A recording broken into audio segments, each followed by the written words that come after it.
সংবাদ সবাইকে স্বাগত জানাচ্ছি। আমি ফিরোজ তোহা। শুরুতেই সংবাদ শিরোনাম। ইসরায়েল ফিলিস্তিন পুরোদমে যুদ্ধ চলছে, আর এই যুদ্ধের সর্বশেষ আন্তর্জাতিক গুরুত্বপূর্ণ আপডেট সংবাদ জানিয়ে দিব। শুরুতেই শিরোনাম। হিজবুল্লাহর হুদহুদ, ইসরায়েলের সামরিক নেতাদের নয়া ত্রাস ও বিস্ময়। এরপর জানাবো আরেক দেশের সর্বাত্মক হামলার জন্য প্রস্তুত ইসরায়েল। এদিকে পরমাণু অস্ত্র বিস্তারে সচেষ্ট নেটো, ক্ষমতায় টিকে থাকতে ইউরোপে আরও রক্তপাত চান বাইডেন, বলছে রাশিয়া। এরপর জানাবো ইসরায়েলকে সতর্ক করে যে বার্তা দিলেন ইতালির প্রধানমন্ত্রী জর্জিয়া মেলোনি। আরও জানিয়ে দিব গাজা যুদ্ধের মধ্যে জর্ডানে মার্কিন সেনার সংখ্যা রেকর্ড পরিমাণে বেড়েছে। এবং সর্বশেষ জানিয়ে দিব চীন রাশিয়াকে বাদ দিয়ে ইউক্রেন যুদ্ধ বন্ধে তোড়জোড়।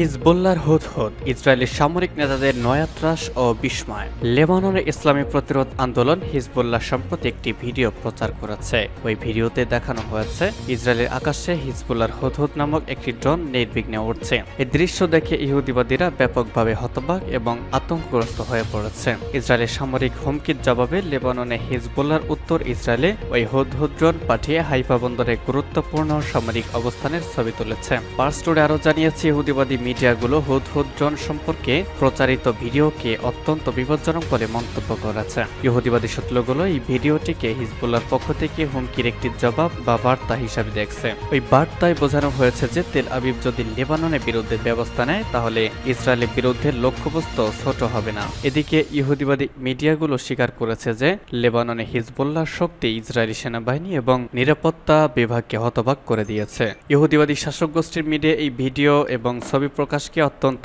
উদ্বেগজনক বলে বর্ণনা করেছে। তারা বলেছে হিজবুল্লাহর মৃত কিংবা আহতদের ভিডিও প্রকাশ করেনি, বরং তারা তাদের গোয়েন্দা সক্ষমতা দেখিয়েছে।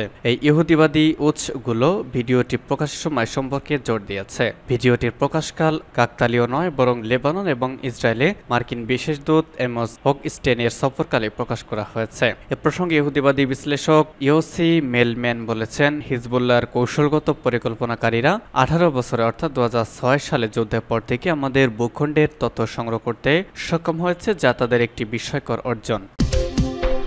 আরেক দেশের সর্বাত্মক হামলার জন্য প্রস্তুত ইসরায়েল। শত চেষ্টা করেও আরেকটি নতুন যুদ্ধ বুঝি ঠেকানো গেল না। সীমান্তের ওপারে প্রতিবেশী দেশে হামলার জন্য মুখিয়ে রয়েছে ইসরায়েল। যদিও এই হামলা ঠেকাতে জোর তৎপরতা চালাচ্ছে যুক্তরাষ্ট্র, কিন্তু ইসরায়েল হামলা চালাতে অনেকটাই মরিয়া। তাই শেষ পর্যন্ত যুক্তরাষ্ট্রের প্রচেষ্টা ব্যর্থ হতে পারে। এমনটা ঘটলে মধ্যপ্রাচ্য আরও বড় সংঘাতে জড়িয়ে পড়তে পারে। গাজায় 8 মাস ধরে যুদ্ধ চালিয়ে যাচ্ছে ইসরায়েল, তবে এই যুদ্ধে জয় হতে পারছে না তারা। এরই মধ্যে নতুন আরেকটি যুদ্ধ শুরু করতে চায় ইসরায়েল। দেশটির সেনাবাহিনী জানিয়েছে Israeli defence forces northern command major general Ori Gordin ও হেড অব দ্য অপারেশনস ডিরেক্টরেটদের মেজর জেনারেল ওদেদ বাসিউক এই যুদ্ধ পরিকল্পনা অনুমোদন করেছেন। সাম্প্রতিক সপ্তাহগুলোতে লেবানন থেকে প্রায় ইসরায়েলের দিকে রকেট বা মিসাইল ছুটে আসছে। কিছুদিন আগে লেবাননের সশস্ত্র গোষ্ঠী হিজবুল্লাহর একজন শীর্ষ নেতা ইসরায়েলি হামলায় নিহত হয়। এরপর 200টির বেশি রকেট ছোড়ে লেবানন। এই ঘটনায় কয়েকদিনের মাথায় লেবাননে যুদ্ধ পরিকল্পনা অনুমোদন করল ইসরায়েলি সেনাবাহিনী। সেনা সদস্যরাও প্রস্তুত রাখার সিদ্ধান্ত নিয়েছে তারা।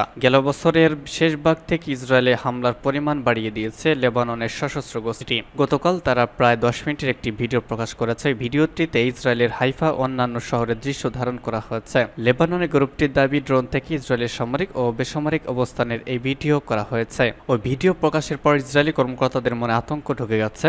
ইসরায়েলের পররাষ্ট্রমন্ত্রী ইসরায়েল ক্যাটস সতর্ক করে দিয়ে বলেছেন, আমরা লেবানন ও সেখানকার সশস্ত্র গোষ্ঠীর বিরুদ্ধে খেলার নিয়ম পরিবর্তন করার খুব কাছে রয়েছি। পুরো মাত্রার একটি যুদ্ধের ময়দানে লেবাননের সশস্ত্র গোষ্ঠীকে ধ্বংস করা হবে আর লেবাননকে চরম শিক্ষা দেওয়া হবে। ক্ষমতায় টিকে থাকতে ইউরোপে আরও রক্তপাত চান বাইডেন। পরমাণু অস্ত্র বিস্তারে সচেষ্ট নেটো, বলছে রাশিয়া। উত্তর আটলান্টিক জোট তথা নেটোভুক্ত দেশগুলো পরমাণু অস্ত্র তৈরির বিষয়ে সলা পরামর্শ করছে। পার্স টুডে জানিয়েছে NATO secretary general Jens Stoltenberg এই সংস্থাটিকে একটি পারমাণবিক জোট বলে মনে করেন এবং দাবি করেন যে নেটোর লক্ষ্য পারমাণবিক অস্ত্রমুক্ত বিশ্ব। তিনি দাবি করেছেন যে দুনিয়ায় রাশিয়া, চীন ও উত্তর কোরিয়ার পরমাণু অস্ত্র রয়েছে ও নেটোর নেই, সেই দুনিয়া বেশি বিপজ্জনক। নেটোর মহাসচিব বলেছেন, মার্কিন যুক্তরাষ্ট্র ও তার ইউরোপীয় মিত্ররা বর্তমানে তাদের পরমাণু অস্ত্র সম্ভারের আধুনিকায়ন করছে। ওদিকে ক্রেমলিনের মুখপাত্র দিমিত্রি পেসকভ নেটোর মহাসচিবের বক্তব্যের প্রতিক্রিয়া বলেছেন, এই ধরনের বারংবার উত্তেজনা বাড়ানোর পদক্ষেপ ছাড়া অন্য কিছুই নয়। রাশিয়ার পররাষ্ট্র মন্ত্রণালয়ের মুখপাত্র মারিয়া জাখারোভাও ইউক্রেনে অস্ত্র পাঠানো বাধ্যতামূলক করা সংক্রান্ত নেটো সদস্য দেশগুলোর পরিকল্পনার বিষয়ে ইউরোপকে হুঁশিয়ারি দিয়েছেন। তিনি বলেছেন, ইউরোপের বোঝা উচিত যে ওয়াশিংটন নেটোর পতাকা ব্যবহার করে তাদেরকে রাশিয়ার সঙ্গে সরাসরি সংঘাতে জড়াচ্ছে। জাখারোভ আরও বলেছেন, মার্কিন প্রেসিডেন্ট জো বাইডেন ক্ষমতায় টিকে থাকার জন্য ইউরোপে আরও বেশি রক্তপাতের মুখাপেক্ষী। পার্স টুডে জানিয়েছে, সম্প্রতি ব্রাসেলসে নেটো জোটের বৈঠকে জার্মান প্রতিরক্ষামন্ত্রী বলেছেন, নেটোর ইউরোপীয় মিত্ররা মার্কিন সরকারের ও ইউরোপের ব্যয়ের বোঝানো ন্যায্য বন্টনের লক্ষ্যে সামরিক ব্যয় বৃদ্ধি করবে। অথচ সম্প্রতি মার্কিন প্রতিরক্ষামন্ত্রী লয়েড অস্টিন বলেছেন, নিকট ভবিষ্যতে নেটো সম্প্রসারণের পরিকল্পনা নেই। এদিকে রাশিয়ার কৌশলগত মিত্র হাঙ্গেরি বলেছে, নেটো ইউক্রেনের অস্ত্র চাহিদা মেটানোর জন্য 3টি সামরিক ঘাঁটি নির্মাণের পরিকল্পনা করছে। দেশটির প্রধানমন্ত্রী ভিক্টর অরবান বলেছেন, এইসব ঘাঁটি যদি পোল্যান্ড, রোমানিয়া ও স্লোভাকিয়ার মতো ইউক্রেনের সীমান্ত সংলগ্ন দেশগুলোতে নির্মাণ করা হয় তাহলে সেগুলো সামরিক টার্গেটে পরিণত হবে।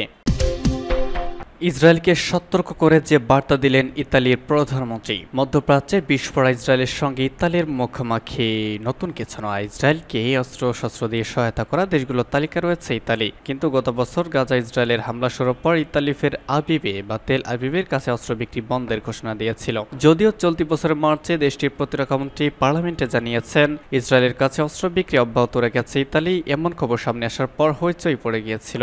এবার ইতালির প্রধানমন্ত্রী জর্জিয়া মেলোনি ডার্লিং ইসরায়েলকে সতর্ক করেছেন। শনিবার G7 সামিটের শেষ দিন এক সংবাদ সম্মেলনে ইসরায়েল ফিলিস্তিনি ইস্যু নিয়ে কথা বলেছেন তিনি।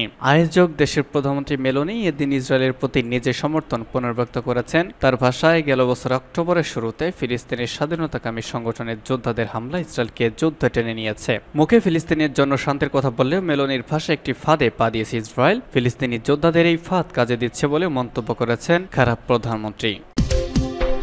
গাজা যুদ্ধের মধ্যে জর্ডানে মার্কিন সেনার সংখ্যক রেকর্ড পরিমাণে বেড়েছে। কংগ্রেসের একটি নতুন প্রতিবেদনে বলা হয়েছে, চলমান গাজা যুদ্ধের মাঝে জর্ডানে মার্কিন সৈন্য সংখ্যা 2 দশকের মাঝে সর্বোচ্চ উচ্চতায় পৌঁছেছে। মার্কিন প্রেসিডেন্ট জো বাইডেন 7 জন কংগ্রেসকে অবহিত করেছেন যে মার্কিন যুক্তরাষ্ট্র জর্ডানের হাশেমাইট কিংডমে 3813 জন মোতায়েন রেখেছে। এর মধ্য দিয়ে ডিসেম্বর থেকে সৈন্য সংখ্যা প্রায় 20% বৃদ্ধি পেয়েছে। 2003 সালে ইরাকে মার্কিন আগ্রাসনের পর থেকে যে কোনো সময়ের তুলনায় সৈন্য সংখ্যা বেশি। মার্কিন সৈন্যের মাত্র ওই সময় রিপোর্ট করা হয়েছে। সৈন্য সংখ্যা বৃদ্ধি গাজার ওপর ইসরায়েলের যুদ্ধের সাথে মিলে যায়। এতে তুলনামূলকভাবে স্থিতিশীল জর্ডান রাজ্য মার্কিন যুক্তরাষ্ট্র এবং ইরানের মধ্যে ক্রমবর্ধমান উত্তেজনার কেন্দ্রে রয়েছে। উল্লেখ্য, জানুয়ারিতে জর্ডানের একটি দূরবর্তী মার্কিন সামরিক ঘাঁটিতে ইরাকি মিলিশিয়ার একটি ড্রোন হামলায় 3 মার্কিন সেনা নিহত হয় এবং কমপক্ষে 40 জন আহত হয়।